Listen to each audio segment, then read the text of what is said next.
자, 함께 만드는 안전한 세상. 오늘은 자동차 무엇이든 물어보세요 시간이 마련이 되어 있죠. 한국폴리텍대학 자동차학과 교수 겸 애니카랜드 문학점 대표 고동원 명장 연결돼 있습니다. 자, 고동원 명장님 안녕하세요.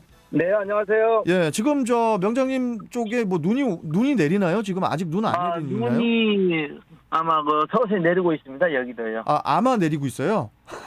내리죠.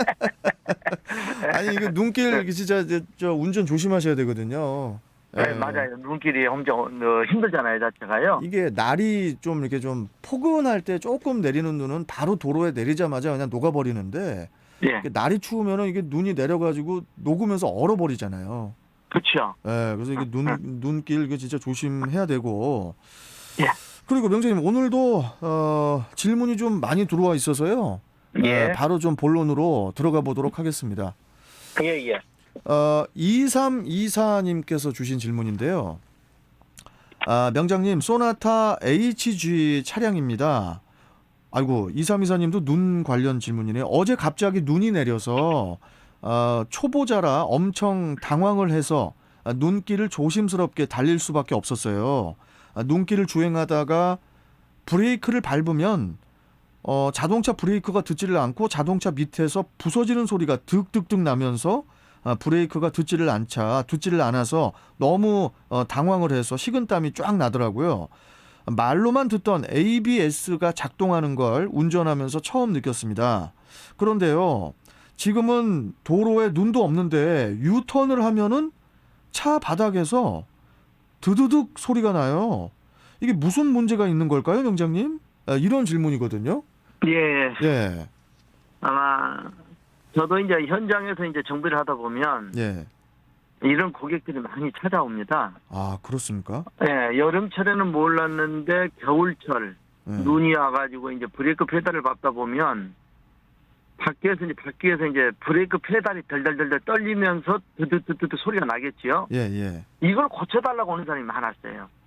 정비를 해달라고요. 아, 드드득 그 ABS를요? 네, ABS가 작동되는 어떤 그 기능에 대한 시스템을 모르다 보니까 처음 느끼는 운전자들 당황할 수밖에 없거든요. 그렇죠. 이게요. 처음에는 잘 모르시는 분들은 이거 뭐야? 이거 브레이크 이거 맛 간 거 아니야? 뭐 이럴 수 있거든요. 그렇죠. 깜짝 놀라죠. 예, 예. 그런데 이제 지금 질문하신 분은 눈이 없는데도 불구하고 어떤 거 유턴하는 자리에서 핸들을 꺾어서 출발하면 드드드드 소리가 난다는 자체는 예. 아마 이제 이렇게 눈이 오기 전에 이제 기상 예보를 들으면 행정기관에서 이제 연막하신 뿌리잖아요. 염화칼슘 뿌리죠. 예. 네, 미리서 뿌리잖아요. 예, 예. 그러면 이게 이제 실제로 도로에 보면 이제 가루로 부서지면서 이제 안착이 되겠지요. 예, 예. 이게 이제 또 습하다 보면 미끄러운 현상이 발생을 하거든요.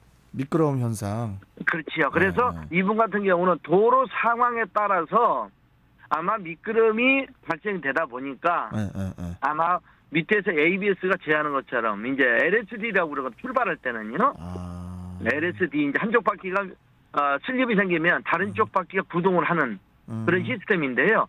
이게 작동을 해서 나는 소리가 아마 분명한 것 같습니다. 제가 보니까. 그러니까 이제 뭐 도로에 뭐 눈이 없는데도 드드득 ABS가 작동하면 그건 이제 얼음길이다, 얼어 있다 이렇게 생각하면 되겠네요. 그죠. 이제 그런 유사한 이제 어떤 현상이 발생하기 때문에 그러기 때문에 네. 뭐 큰 문제는 생길 것 같지 않습니다. 아마요. 예. 근데 이제 그런 드드득이 신경 쓰여 가지고 ABS를 이렇게 버튼으로 누르면은 꺼졌다가 켜졌다가 이렇게 취소할 수도 있잖아요. 그 기능을. ABS 시스템 그게 없고요. 아, 그게 없나요? 예, 무조건 제어되는 부분이고. 아, 그렇구나. 그다음에 이제 지금 나온 차량들은 어떤 시스템이 있냐 그러면 LSD라고 그래가지고요. 예, 예, 예. 한쪽 바퀴가 슬립이 생기잖아요. 눈길에요. 그렇죠, 그렇죠. 그러면 다른 쪽 바퀴가 상대 바퀴에 이제 구동이 됩니다. 자체가요. 오, 자동으로요? 예. 아. 그러다 보니 미끄럼 어떤 길에서도 예, 예. 우리가 쉽게 출발을 할 수 있는 부분은 이 장치 때문에 그렇거든요. 그때는 단지 이제 한쪽 바퀴가 ABS 제어한 것처럼 예. 잡다 보니까 드드드드 소리가 나거든요. 그래서 차이는 전혀 문제가 없고 이 시스템이 현재 작동하기에 나타나는 현상이기 때문에 뭐 걱정 안 해도 될 것 같습니다. 2324님께서는 저기 소나타 HG 차량 아무 문제 없으니까 그냥 타고 다니시면 됩니다. 그렇죠, 명장님? 예, 맞습니다. 예. 알겠습니다. 네. 자, 그리고 이제 두 번째 질문입니다. 3939님께서 번호가 되게 좋으시네요. 3939님. 산타페 2013년식 차량입니다. 날씨가 추워서 히터를 켜고 싶어도 출근 시간의 거리가 30분밖에 안 걸리다 보니 회사에 도착을 하면은 그때 온도 게이지가 중간 정도 올라가서요.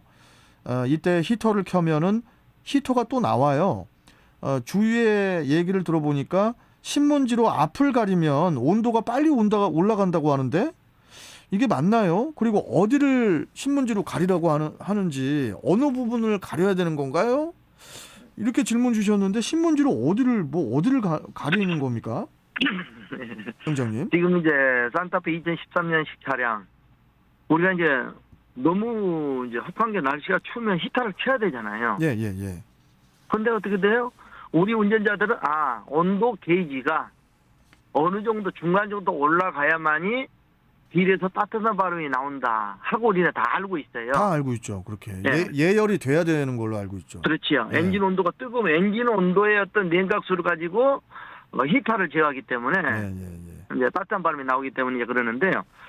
아마 이분 같은 경우는 우리가 이제 출근 거리가 짧으면 어느 누구 아쉬워하잖아요. 한 히터가 나올 시점에서 그냥 이제 그렇죠. 도착을 이제 해버리면 히터를 못 키잖아요. 찬바람 나올 때 이제 뜨거운 바람 나올 때쯤 돼서 다 도착하는 왔네 거죠. 이렇게 되죠. 예. 그래서 지금 2011년 이후 차량들, 예.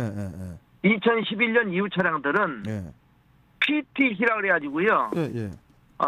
전기로 일단 그 히팅을 시키는 기능이 있습니다. 전기로 히터를 이렇게 켜요? 예. 날씨가 춥을 때는 무조건요. 온도에 대비해서 그게 작동을 해요. 근데 이걸 모르고 있는 운전자들이 대부분이에요. 아니 그러니까 명장님 말씀인즉 네. 시동 켜자마자 바로 그냥 뜨거운 바람이 예열 없이 나옵니까? 네. 2010 몇 년부터요? 1년 디젤 차량 2011년 이후 차량들은요. 아니 저 이런 말씀 드려도 되는지 모르겠는데 제 개인적인 차는 네. 2016년형이거든요. 네. 이거 저는 시동 켜도 찬바람 나오던데요? 이제 우리나라 차 같으면 제작사별로 거의 이제 시스템이 적용이 돼 있고요. 예. 혹시 한번 켜보세요. 켜보면 예. 바로는 안 나오겠지요. 저는 아프리카산 차라서 안 나오는 국산 차가 아니라서 그런가?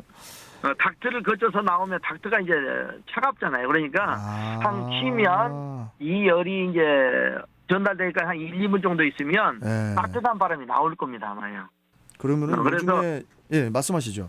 그래서 디젤 차량들을 가지고 계신 분들은 이러한 문제 때문에 PTC라는 소재를 사용해서 무조건 히터를 치면 나오거든요. 따뜻한 바람이요. 그렇군요. 나오고요. 그다음에 이제 지금 질문하신 분은 좀 나이가 연세가 드신 분 같아요. 왜냐하면 3939님. 올해 이제 운전하신 분들은 그 온도 엔진 온도를 빨리 올리기 위해서는 우리가 어떻게 돼요? 자연풍에서 라지다가 식어버리잖아요. 자연풍에서 자연풍에 의해서 달리다 보면 자연풍에 의해서 라지에다가 식어버리니까 이걸 막습니다. 우리가 왜 자연풍을 막아야만이 엔진 온도가 빨리 올라간다는 얘기지요. 그래서 대부분 이걸 가릴 때는 라지에다 그릴 앞쪽에다 막으면 됩니다. 그러니까 진짜로 저 수동으로 신문지를 그 라디에이터 앞에다 이렇게 막아도 돼요? 당연히 가능하지요. 근데 이렇게 명장님처럼 좀 이렇게 뭐 차를 아셔야 그러지. 우리 같은 경우는 이거 여기다가 신문지 하면 불 나는 거 아니야? 이렇게 생각할 수도 있거든요. 그렇지. 그래서 전에 같으면 이제 나이 드신 오래 운전하신 분들 보면 실제로 전에 라디에이터 앞에 그리다 가렸습니다. 앞에. 하긴 라디에이터 가리는 건 뭐 상관없는데 번호판만 안 가리면 되죠. 네. 근데 이제 온도가 올라가면 이걸 또 빼줘야 돼요. 왜냐면 엔진 온도가 올라가면 라디에이터 앞에 종이를 가려놨으면 공기가 들어와서 어떻게든 식혀야 되잖아요. 찬 공기가 와서 이거 가려져 있으면 안 된다는 얘기죠. 오히려 엔진에 무리가 가기 때문에요. 이건 안 하는 게 좋습니다. 저도 지금 개인적으로 여쭤볼 내용이 좀 많은데 지금 질문이 많아서 바로 다음 질문으로 이게 좀 마지막 질문이 될 것 같은데요, 명장님. 예. 바로 좀 가보겠습니다. 4934님께서 주신 질문인데 투싼 15년식 차량으로 이제 13만 킬로 주행한 차량입니다. 운행을 하는데 자동차 엔진 경고등이 점등이 되면서 너무 깜짝 놀라서 정비업소를 찾아가려고 했지만 제가 급한 일이 있어서 일단 주행을 하고 있는데 그런데 자동차는 아무런 문제가 없이 운행은 됩니다. 그런데 제가 공업사에 가야지 하면서 못 가고 있는데 엔진 경고등이 점등이 돼도 차량은 움직이는데 이런 식으로 그냥 운행해도 되는 걸까요? 이런 질문이에요, 명장님. 엔진 경고등 관련해 가지고요. 대부분 운전자들이 주행 도중에 엔진 경고등이 점등이 되면 어느 운전자 불안함을 당할 수밖에 없어요. 스트레스 받죠. 어디가 고장 났지? 예. 이게 보다 멈추지 않을까? 예. 이런 걱정을 많이 하는데요. 예. 지금의 자동차들은 엔진 경고등이 점등이 되더라도요. 예. 내가 운행하는데 불편함이 없으면 주행해도 상관없다는 거. 주행하십시오. 주행하시고요. 예. 내가 시간 날 때 정비업소 가셔가지고 점검을 하면 됩니다. 단 이제 전에 같으면 엔진 경고등이 점등이 되면 예. 실제로 자동차가 멈추는 현상이 많았거든요. 그런 경우가 있었어요? 예, 지금은 그게 없습니다. 그래요. 왜냐하면 운전자들이 소비자들은 불편하잖아요. 운전자들은요. 차가 예. 멈춰버리면 불편하기 때문에 그렇죠. 하나의 어떤 신호가 고장나면 다른 신호를 대처를 하기 때문에 지금은 예. 경고등이 점등이 되더라도 운행이 가능하다는 것. 단 시간이 날 때 꼭 점검 정비를 하셔야 되겠죠. 이 부분은요. 예. 이제 질문이 많은데 오늘 말씀 여기까지 명장님 들어야 될 것 같은데 어떡하죠? 예. 글쎄요, 시간이 없는 것 같아요. 보니까. 네. 왜냐면 질문 내용이 갈수록 막 빨라지던 보니까. 아주 그냥 저희 출발경인데 진짜 바쁩니다. 예. 명장님 아무튼 오늘도 안전운전 하시고요. 예. 아무튼 저 다음 시간에 또 여쭤보도록 하겠습니다. 올 말씀 잘 들었습니다. 네, 감사합니다. 예. 자, 한국폴리텍대학 자동차학과 교수 겸 애니카랜드 문학점 대표 고동원 자동차 여기서 목이 쉬네요. 고동원 자동차 명장이었습니다.